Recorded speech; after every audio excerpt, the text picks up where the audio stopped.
All right. Hey, everybody. Just doing a little wave there so you know I'm here.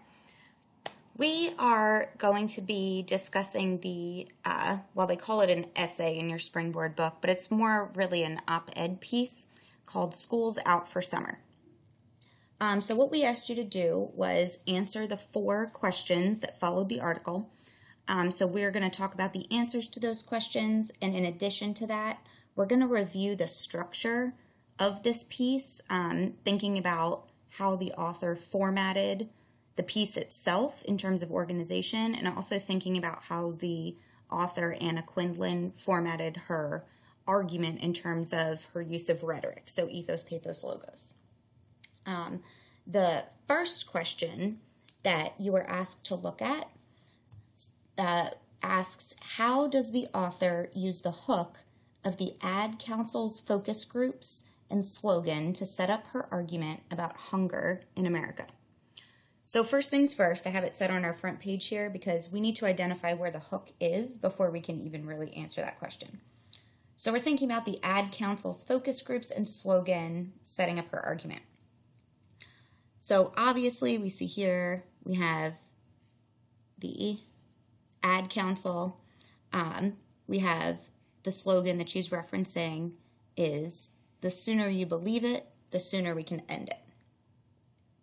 Okay, so really kind of the hook for her article is this entire section. And honestly, I'm not really sure if you're going to be able to read that neon orange, so I'll do some purple too.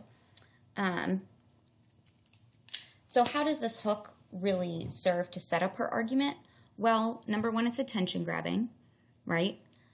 We have a clear use of pathos here, right? Where we have these short, intentionally fragmented sentences, not here, not in America, right? So she's identifying this idea of denial. She's clearly setting up that she is going to be arguing that there is, in fact, a hunger problem in America. And the irony of this statement, the sooner you believe it, the sooner we can end it, will kind of show through through the rest of her article. Now, obviously, you guys have already read this, but this is a pretty effective use of a hook. So if we go to our questions here, you can see that for this one, number 5, the author's argument is that people's ideas about hungry children in America aren't realistic. She uses the unbelieving response of the people in the Ad Council's focus groups and its eventual slogan to set up the idea that people need to believe America has a hunger problem. Okay, so obviously we know this is what she's going to be focusing on. She does that pretty effectively. The one thing that I wanted to say about the hook is that I know typically when we talk to you guys about essays and introductions, you think the introduction is 1 paragraph, the hook is supposed to be 1 sentence, maybe 2. Well, the op-ed piece has obviously a very different structure, okay? You are not necessarily stuck to the typical format that we push for essays, where it's the 5-paragraph essay with the intro, with the hook, only being 1 sentence. But if we look further into this piece, in your typical introduction, what comes after the hook is always the background information. So background info, then we kind of have, thesis. There we go. So if we're looking at Anna Quindlen's writing here, we actually see that she paints a pretty vivid picture of what summer is like in America, right? She's usually using a lot of imagery, actually, and descriptive details. We see t-shirts stained with Kool-Aid, flip-flops gray with street grit or backyard dust. So tons of imagery, also something we don't normally associate with essays. Then she gives you really this background information into what life might look like for children who, don't come from a background where their parents are able to cater to their every needs over summer vacation. So she kind of sets this up over these paragraphs, which here we kind of have like her background information. And then we ultimately are going to find her thesis in here, where she really is going to argue that we need to do something about the children that do not get enough to eat, okay? In this paragraph, well, actually, hang on. This is going to go into one of our other questions, so I'm going to hold off on that. And I've just realized that you couldn't really totally see that. Sorry, guys. It was cut off a little bit at the bottom. So let's go to our next question, and I'm going to hold off talking about what's inside this paragraph because one of our questions will actually lead us to that answer. So question 6 asks, why does Quinlan use the metaphor ground zero to describe the problem that summer creates in the battle to keep kids fed? Well, for you guys, honestly, hearing ground zero, you may now only associate that term with 9/11 because that term has become, so frequently utilized in our country to discuss the 9/11 attacks. But in fact, ground zero is actually just a phrase that refers to the place that is hardest hit by a disaster. Obviously, it makes sense why we would refer to the site of the Twin Towers as ground zero for those attacks. But ground zero could be a phrase that could be applied to anything. So Quinlan is making the point that summer's the most difficult time for hungry children because they're not getting breakfast or lunch at school. Okay, and we see actually on our page 2 here, there we go, we see the phrase ground zero right here. She's just really, that's more of a vocab and context type question, like just trying to figure out what she's meaning with that phrase. But our next question is actually going to jump me back to our first page, which I just flipped over from. There we go. So question 7 asks, what data and anecdotal evidence does the author provide to support her thesis that America has a big hunger problem for children, even though it might be hard to believe? So in this paragraph, right, where I was showing you kind of our background information, I went maybe a little bit too far. We have our thesis here, okay, and then in a normal essay, right, we would go into our body paragraphs. And, we normally emphasize the CEI structure. Well, guess what? You don't have to follow the CEI structure in a piece like this. However, you still need to have the same components that are included in CEI. So that would be a claim, which is a clearly stated opinion of your argument. You need evidence, right, which is going to be quotes, facts, statistics, as they mention here, maybe anecdotal stories. And then you're going to need some kind of interpretation, which is just your commentary on all that. But you don't have to follow the CEI structure. So in this paragraph in particular, we see Quinlan using a lot of numbers and statistics. So, I'm going to use my highlighter here. So for example, 3 million children are getting lunches through the federal summer lunch program. Okay. We have the Agriculture Department estimated in 1999 that 12 million children were hungry or at risk of going hungry. Okay, we have more statistics here talking about in the 2000 with requests for food assistance, how they have been increasing by 20%. Okay, so we have tons of statistical information, logical analysis, which after our rhetoric study, we hopefully should know. This is a very logos-oriented argument. Okay, then we're going to go into a little bit later on. We have some kind of mention, we have some very strong use of diction here as well, where we talk about, or I'm sorry, not talk about, but where we mention the word catastrophic, right? That has a very strong negative connotation, very powerful word to use there. We also have the word loathe. Okay, the parents themselves are loath to talk.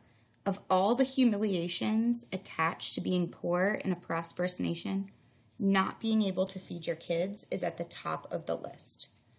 So here, we definitely have a very clear emotional argument. Okay, so we kind of have a argument of pathos here. Then we go into another paragraph giving us further evidence where we start to see some direct quotations. This is from an executive director of Neighborhood Centers of Johnson County, Iowa. So we have our author presenting some credible sources, right? Where we're seeing a little bit of an appeal to ethos here, okay? People that we would expect to be experts on this topic. And then as we continue on, we're going to see a little bit more of the author's commentary kind of mixed in with the discussion, okay? Once we move towards the end of our paragraphs, of our essay or op-ed piece, as I would prefer to call it, notice that the author actually switches to first person here, a first person plural statement, and the author starts to use we. Also, we see a lot of I in here, whereas before the author was a little bit more removed. You know, we normally in essays tell you for point of view that you have to use third person, okay? But that's actually not true in op-ed pieces, okay? So it's okay to use first. You're allowed to do that here because ultimately what you're writing is an informative but also argumentative opinion piece about a problem. So the author's shift here to we and I at the end, that definitely serves to draw us into the argument, and then the reader becomes part of the we. So the reader begins to identify with the problem, identify with the author, and is drawn into that argument instead of just being kind of separate and reading it from afar. So that's actually another really interesting writing technique and strong writing technique that you can use for an effective conclusion. Because we know this is kind of gearing up to lead up to the very conclusion, very end of the essay there, where ultimately we have our conclusion almost cut off here at the top portion. But we go back to kind of some tongue-in-cheek type sayings, but wishing don't make it so, as they say in policy meetings, and proposals aren't peanut butter and jelly. Find a food bank and then go grocery shopping by proxy. Somewhere nearby there is a mother who covets a couple of boxes of spaghetti, and you could make her dream come true. That's right, in America. So here we see a really, really effective conclusion. We go back to those short fragmented sentences that our author used in the very beginning, in the introduction, which grabbed our attention. So now we're circling back to that section. Also, there is a clear call to action in this, which in any type of argumentative paper, particularly an op-ed piece, you need a call to action. All right, after people sit here and read your entire essay, they need to know, what are we supposed to do about it? Okay, now I've learned all about this hunger problem in America. What do you want me to do? Like, I can't personally help. I don't have the power to do anything. Well, this author has actually given people a clear and logical step forward that they could do. Find a food bank and then go grocery shopping by proxy. And then they even define proxy for you, okay, acting for someone else. So all this author is suggesting is that people go to the food store, buy some food, and donate it. That's a very logical call to action that any person would easily be able to accomplish. So it's a very effective way to end the essay by giving someone a clear path to help. And then finally, I know just to kind of touch on this, your question 8 here asked you about the Declaration of the Rights of the Child, which I realize we read a really long time ago, so I'm not that stressed if you guys kind of forgot the finer points of that. The kind of exemplar answer that we have here is, I think she would say that the United States is not meeting those principles. Principle 4 says the children have the right to adequate nutrition, but there's millions of hungry children in America, especially in the summer. I think if you could just recall the Declaration of the Rights of the Child and remember what the purpose of reading that article was, Obviously, we did not anticipate or expect that you guys would necessarily remember Principle 4 if you went back and referenced it. I think that's excellent. But like I said, one of the main purposes of this assignment was to answer the question, sure, but definitely to analyze the structure that was presented for us in this example article. So thanks so much for paying attention, and I will speak to you guys soon.